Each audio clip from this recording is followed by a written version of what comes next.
እሱም ወሂድ አሁንም ደግሜ የምናገረው ወሂድ የማታውቀውን ነገር ወይም የማያውቀውን ነገር ሲጠየቅ አላውቅም ማለት አይወድም። አላውቅም ማለት አይወድም። በአንደበቱ ባለፈው እንደመሰከረው በአንደበቱ ቃል ዱብ አድርጎ የተናገረው ምንድነው ያለው?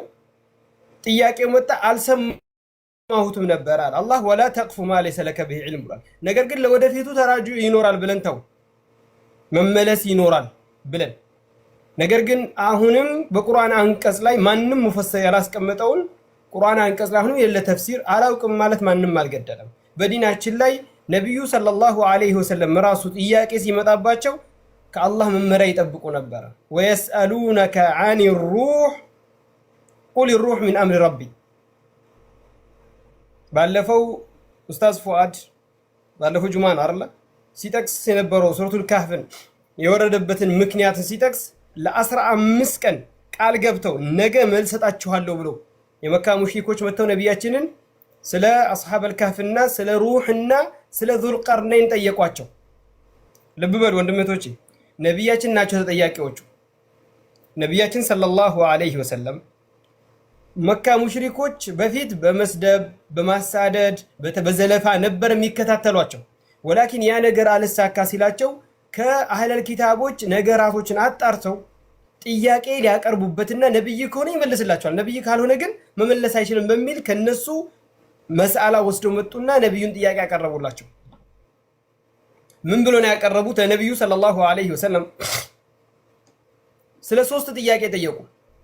ባለፈው አብራርቷል። ቪዲዮም ተለቋል። በነገራችን ላይ ተቆርጦ ነው ግን የኛ ቪዲዮ ቦታውን አምልጦ የነበረ በሰዓቱ ላይ በነበረበት ሰዓት እኔ ቅረጻ አልጀመርኩ ነበር። እኔ ቀርጬ ልከኩት።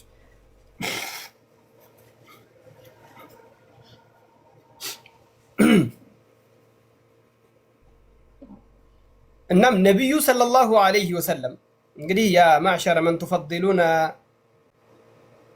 ኡናሰን ናስ ዓዲይን ኖርማል ጠቢዒ ሰው እንደማንኛውም ሰው የሆኑትን ሰዎችን ከፍ አድርጋችሁ አናት ሰው ላይ የምታስቀምጡ ሰዎች ሂዱና እናንተ አስቀምጡ። ወላኪን ከሁሉም በፊት ዲን ይቀደማል። ነብዩ ሰለላሁ ዐለይሂ ወሰለም ይሄን ሙቀዲማ ማስቀምጠው ከዛ ማስከተለው ነገር ስላለ ነው። ነብዩ ሰለላሁ ዐለይሂ ወሰለም እነዛ ሙሽሪኮች መተው ስለ 3 ጥያቄ ጠየቋቸው። 3 ጥያቄ ጠየቋቸው። አንደኛ አስሐበል ካህፎች ምንድናቸው? የነሱ ታሪክ ምንድነው ብሎ ጠየቋቸው ነብያችንን። ነብዩ አያውቁም ነበር ይሄን ነገር አያውቁም ነበር። ስለ አስሐበል ካህፍ ጠየቋቸው። አንድ በሉ። ሁለተኛ ደግሞ ስለ ሩህ ጉዳይ ሩህ የምትባለው ምንድናት? ምን አይነት ናት? እንዴት ናት? የሚል ጥያቄ ያቀረቡላቸው። ሶስተኛው ደግሞ ስለ ዙልቀርነይን። እነዚህን 3 ጥያቄ ነብያችን ሰለላሁ ዐለይሂ ወሰለም ሲጠየቁ ወደው አልመለሱም። ልብ በሉ። እኔ እዚህ ጋር መልእክት ነው የሰጠኋቸው ያለሁት፣ ዲናዊ ነው፣ ነብዩን ጉዳይ ነው፣ ቁርአን አንቀጽ አወራረድ ነው የነገርኳቸው ያለሁት። ወላኪን አላህን ሳይሆን ሰው አምልኮት ላይ የተጠመዱ ሙሲባ አስቸጋሪ ነው ወላሂ በጣም። አላህን ሳይሆን ሰው ማምለክ፣ ነብዩን ሳይሆን ተራ ሰው መከተል ላይ የተጠመደ ሰው በጣም አስቸጋሪ ነው ወላሂ። ለዚያም ነው ለው ናደይተ ሐየን ለቀድ አስመዕተ ወላኪን ላ ሐያተ ሊመን ቱናዲ የተባለው። ህይወት ያለውን ሰው ብትጠራው አሰምተሃል፣ የሞተን ሰው ብትጠራው ግን ምንም የሚሰማ ነገር የለም። መርሐባ። ታዲያ ይችን ታሪኳን ልጨርስላችሁ። ነብዩ ሰለላሁ ዐለይሂ ወሰለም ታዲያ የመካ ሙሽሪኮች መተው ምን አሏቸው? እነዚህን 3 ጥያቄ ሲጠይቁ ነብያችን እኔ መልስላችኋለሁ፣ አሁን አላህ ያወርድልኛል፣ አሁን መልስላችኋለሁ አላሉም። ሙስሊሞች ወንድም እህቶቼ አላሉም ነብያችን ሰለላሁ ዐለይሂ ወሰለም። እንደዛ አንድ ነገር ከተጠየቀ ያ ሰው የማያውቅ ነገር ከሆነ ነብዩ ይሄው አርአያ ሆኑለት። አታውቅም አይደል? ያን ነገር አታውቀውም። ሄደህ አጥንተህ አዋቂን ጠይቀህ አጠያይቀህ በቂና አጥጋቢ የሆነ መልስ ይዘህ በቀጠሮ ትመጣበታለህ። ማለት ሙሽኪላ። አላውቅም ማለት ማንንም አልገደለም። ወይም ይሄንን ዑለማዎች አሉኝ መሻይኾች አሉኝ አጣርቼ አጥንቼ አጥጋቢና ጠቃሚና አጥጋቢ የሆነ መልስን ይዤላችሁ እመጣለሁ ማለት ማንንም አልገደለም። ወላኪን ቀጥታ ጥያቄው ስለተጠየቀ ብቻ ቀጥታ ወደ ጎግል ሄዳችሁ አውጥታችሁ ከዛው መልሳለሁ هذا ليس من الدين። ይሄው ነብዩ ሰለላሁ ዐለይሂ ወሰለም ነብይ ናቸው፣ ግን እንደው በራሳቸው ብድግ ብለው መልሳለሁ አላሉ። ምን አሉ? ነገ ቀን ያዙልኝ አሏቸው። ነገ መልስላችኋለሁ። ነብይ ሆነው እንደው ለምን አሁን የማይመልሱት? አሁን ዛሬ እኛ ያለንበት ሁኔታ ነው። እንግዲህ ዛሬ እኛ ያለንበት ሁኔታ አሁን ተጠየቀ፣ አሁን ካልመጣ ካለበለዛ አንተ ውሸታም ነህ። አሁን ተጠየቀ ያለው አሁን ካላመጣ አንተ ከዛብ ነህ። በአሁን ሰዓት የሚደረገው ነገር ማለት ነው። ነብዩ ሰለላሁ ዐለይሂ ወሰለም በደንብ ረገጥ አድርጌ ነው የምነግራችሁ። ነብዩ ሰለላሁ ዐለይሂ ወሰለም የመካ ሙሽሪኮች መጥተው ስለ አስሐበል ካህፍ ስለ ዙልቀርነይን እና ስለ ሩህ ሲጠይቋቸው ነብዩ ሰለላሁ ዐለይሂ ወሰለም ነገ ተመለሱ አሏቸው። ለነገ ቀጠሯቸው። ይሄ ብቻ መሰላችሁ? ለነገ ቀጠሯቸው። ወላኪን ነቢያችን ሰለላሁ ዐለይሂ ወሰለም አላህ ሱረቱል ካህፍ ላይ ጠቅሶታል። ኢንሻአላህ አላሉም ነበረ። ነቢያችን ሰለላሁ ዐለይሂ ወሰለም ኢንሻአላህ ነገ አላሏቸው። ኢንሻአላህ ሚልን ሳይጠቀሙ ነገ አሏቸው። ከዛ ሳምን ተከሰተ። ነገውን ሲጠበቅ ጅብሪል አልመጣም። ተኸየሉ በስ ዛሬ እናንተ ብዙ ሰዎች የሚሉት አሁን ካፊር ነው ሙብተዲ ነው ተጠይቆ ካልተመለሰ በቃ እኮ ላዚም መመለስ አለበት። አላህ ይሄን ሂክማ ጠፍቶት ነው?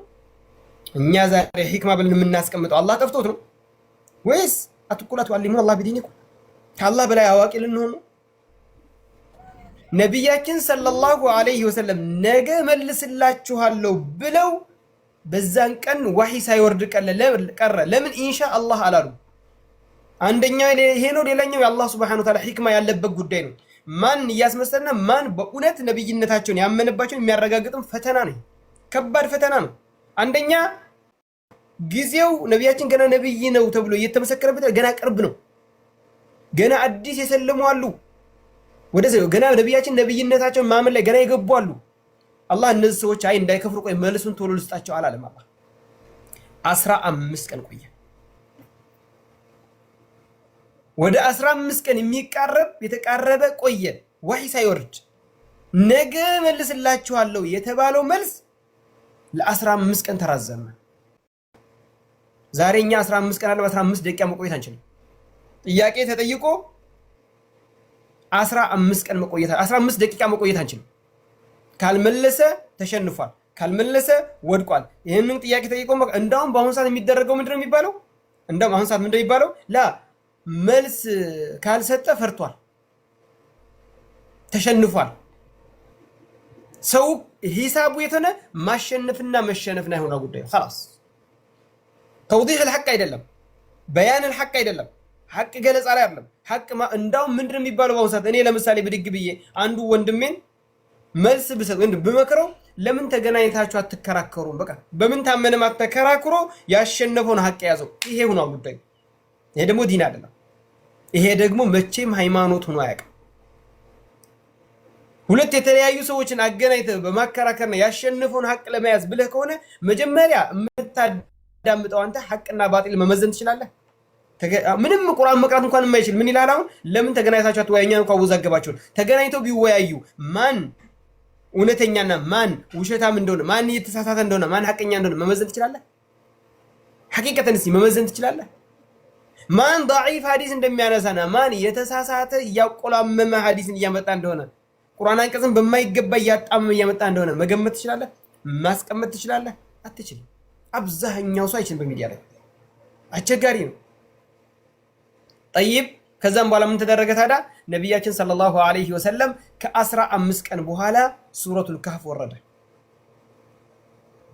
ከ15 ቀን በኋላ ነገ ተብሎ የተያዘ የቀጠሮ የመልስ ቀጠሮ የአስሐበል ካህፎችና የዙልቀርነይንን እናም የሩህ ጥያቄ ነብያችን ሙሽሪኮች ጠይቀዋቸው ነገ መልስላችኋለሁ ብለው ኢንሻአላህ ሳይሉ ቀርተው ለስንት ጊዜ ቆየ? ለ15 ቀን የሚቃረብ ቆየ። ወደ 15 ቀን የሚቃረብ ቆየ ሰው ልጅ ወህይ ሳይወርድ ማለት ነው። ተኸየሉ እንግዲህ ምን ሙሽሪኮች ውሸታም ነው አሉ፣ አስተባበሉት፣ ይኸው ቀጣፊ ነው መመለስ አቃተው አሉ። ስንትና ስንት ሙሲባ ወረደ፣ ስንትና ስንት ፈተና ወደቀ። ይሄን ሁሉ ያደረገው አላህ ነው። ይሄንን ሁሉ አላሁ ሱብሓነሁ ወተዓላ ነው ያደረገው። በአሁኑ ሰዓት ከዚህ ጉዳይ የምንማረው ምንድነው? ዱብ ያለን ጥያቄ ሁሉ አሁን ካልመለስኩኝ አልሰማም ካሁን በፊት አሁን አታቆመን ጥያቄ አሁን በፊት አሁን ካላወቅከው ታዲያ ከጎግል ገብተህ አሁን ሰርች አድርገህ የምታመጣው ምን አይነት መልስ ነው የምታመጣው? ምን አይነት ጥያቄ ነው የምታወጣው? ምን አይነት መልስ ነው የምታወጣው? መልስ ለመመለስ እኮ ቁርአን አንቀጹን አምጥተህ ቁርአን አንቀጹ ማን ፈስሮታል? ሐዲስ አምጥተህ ሐዲሱ ሰሂህ ነው ضعيف ነው? ሐዲሱ እንዴት ተወርቷል? ያ ሐዲስ እንዴት ነው ኢስቲድላል ወጅህ ደላላ ቤት በኩል ነው ኢስቲድላል የምታደርገው በየትኛው በኩል ነው? ብዙ ናሲኽ መንሱኽ ነው የትኛው ነው ናሲኹ የትኛው ነው መንሱኹ? ወላሂ ብዙ ጉድ አለ። ሀል ይሄ ሐዲስ ሙዓሪድ አለው እንዴ? እንዴት ይሄን ሐዲሶች ማስታረቃቸው? ይሄ አንቀጽ ሌላ አንቀጽ አለ የሚፈስረው ብዙ ጉድ አለ። አሁን ገለጥ አድርገህ ይሄን ሁሉ ባንድ የምታመጣበት በየትኛው እይታ? ደሞም እኮ ወዳው ተከፍቶም ደግሞ ትክክለኛ መልስ ቢሰጥ ኢዘን የበዛችሁት አሁን ለኸይር አይመስለኝም። ለማንኛውም መጀመሪያ ቀድሜ ስም ጠርቼላችኋለሁ። አላህ ሱብሓነሁ ወተዓላ ወሰማኢ ዛቲል ሑቡክ የሚለውን ወሂድ ያስቀመጠው መልስ ትክክል አይደለም፣ አስተካክል በሉት። አሁን ወሰማኢ ዛቲል ሑቡክ ብሎ አየር በረራና ምናምን አንድም ሙፈስር ያለው የለም። አንድም ሙፈስር ያለው የአላህ ንግግር ላይ አንድ ሰው በልብ ወለዱ ሲያስቀምጥ ተውቁም ይባላል። ወላሂ ለው ካነ መንካን ኢዕጃዝ አልቁርአኒ በሚል የገለጸበት هذا ليس صوابا ابدا አስተካክል በሉት ይሉና ተወዱት የለ ከቁርአን የበለጠ የሚያሳስባችሁ አለ አይደለ? ሂዱና ትክክል አይደለም ሱረቱ ዛሪያት እስኪ ማን ነው የፈሰረው? ኢብኑ ጀሪር አጠበሪ ነው? ቁርጡቢ ነው? ሳዕዲ ነው? የትኛው ተፍሲር ላይ ነው የተቀመጠው? አንተ ባስቀመጥከው መልኩ በሉትና አረውት። ምክንያቱም አንድ የምነግራችሁ ነገር ቢኖር በቴሌግራም ና ውረድና በውስጥ አናግረዋለሁ፣ ሪከርድ አስቀምጬልታለሁ እና በውስጥ በቴሌግራም ላይ በመንሃጅም ጉዳይ ላይ ሆነና ተነጋገር ስለው ባላየ አይኑና ጋርዱን ጸጥ ያለው እየተነጋገርን እያወራን ያለን ስራ አለኝ በሚል ጥግ ይዞ ሄደው አንዴ እንወያያለው ወጣለ። ከዛም በኋላ ዘጋጀሁለት ያላ ተፈضل ሲባል አላየንም ማለት እኛም አላየንም። ካሁን በኋላ በሚዲያ ላይ ሳሊህ በውስጥ ጥሩ አይደለም። ወይም በውስጥ በላይ በሚዲያ ላይ እንቢ እንደተባሉ አድርገው እኔ ራሴ ነኝ ያናገርኩት ራሴ ነኝ በቲክቶክ ይላል በውስጥ ገብቼ ቪዲዮ ልኬለት ይሄን ቪዲዮ ትክክል አይደለም፣ ይሄ ቪዲዮ ትክክል አይደለም፣ ይሄ ቪዲዮ ትክክል አይደለም፣ ይሄ መልስ ሰጥ የተሰጠኝ መልስ እንደዚህ አይነት መለቃቀምና እንደዚህ ከሆነማ እኔ እኮ ስራ አለኝ። እኛ ስራ የለንም እንዴ ታዲያ? በአላህ ዲን ላይ ጉዳይ ላይ ሲናገሩ እኛስ ዲን የለን? እኛ ስራ የለንም እንዴ? እኛ ስራ የለንም? በስተመጨረሻ ቴሌግራም ክፈቱና ቴሌግራም አኺ አቡ ሙሳብ ከፍቷል ነገር ከዛ ግን መልስ የጠበቅኩ ነበር። ላኩለት ሳምንት አለ ወደ ሳምንት ይሆናል መልስ የለም ላኩለት ቀጥታ والذي رفع السماء بلا عمد والله الذي لا اله غيره ولا رب سواه መልስ አሰጠኝ። እያናገረ የመጡ ስራ አለኝ እኔ እንደዚህ ነገራቶችማ አሉ ሳይሆን እንደዚህ ነገር ወዘተ ቃላት ተናግሩ። ከዛ ኢቨን ውይይቱን እንደዚህ በቴሌግራም ላይ በመንሃጅ በእንደዚህ ጉዳይ እንነጋገራለን ከፍቻለሁ ቴሌግራም ከፍተና ልክልሃለሁ ስል ጸጥ እሺም የለም እምቢም የለም ጸጥ። ስለዚህ አሁን ስለሱ ጉዳይ አይጨንቀንም ማለት ነው። ስለሱ አይጨንቀንም። በላይ ማክበር ከታች ንቄት አይሰራም። ከሁሉም አከበሩም ናቁም ዲን እዚህ ቁርአን ቀጽ ላይ አሁንም ደግምላችኋለሁ ወሰማኢ ዛቲል ሑቡክ ኢነኩም ለፊ ቀውሊን ሙኽተሊፍ ዩእፈኩ አንሁ መን ኡፊክ የሚለው አንቀጽ ላይ ወሰማኢ ዛቲል ሑቡክ አስተካክል በሉት፣ አርም በሉት፣ ተፍሲር ትክክል አይደለም በሉት። ሂድና የአላህን ሱብሓነሁ ወተዓላ ንግግር ቦታውን በጠበቀ ሙፈሲሮች ባስቀመጡት ፈስር ሃዳ ከላሙላህ በሉት። ይሄ አላህ ንግግር ነው። በፈለክበት ሰዓት የተነሳ የምትፈነጭበት ጉዳይ አይደለም። ማንም ይሁን የአላሁ ሱብሓነሁ ወተዓላ ንግግር ነው። ወላኪን ሹፉ ሶስቱ ሰዎች አላችሁ አይደል? ወላሂ አብዛኛው ሰው የአላህን ንግግር እንደፈለገ ቢደረግ የማይደንቃቸው አሉ። የሚደንቃቸው ስም ለምን ተጠራ ነው። ወሂድ ነው ስሙን ከፈለጋችሁት። ጨርሰናል። ወሰለላሁ ወሰለም ዐላ ነቢይና ሙሐመድ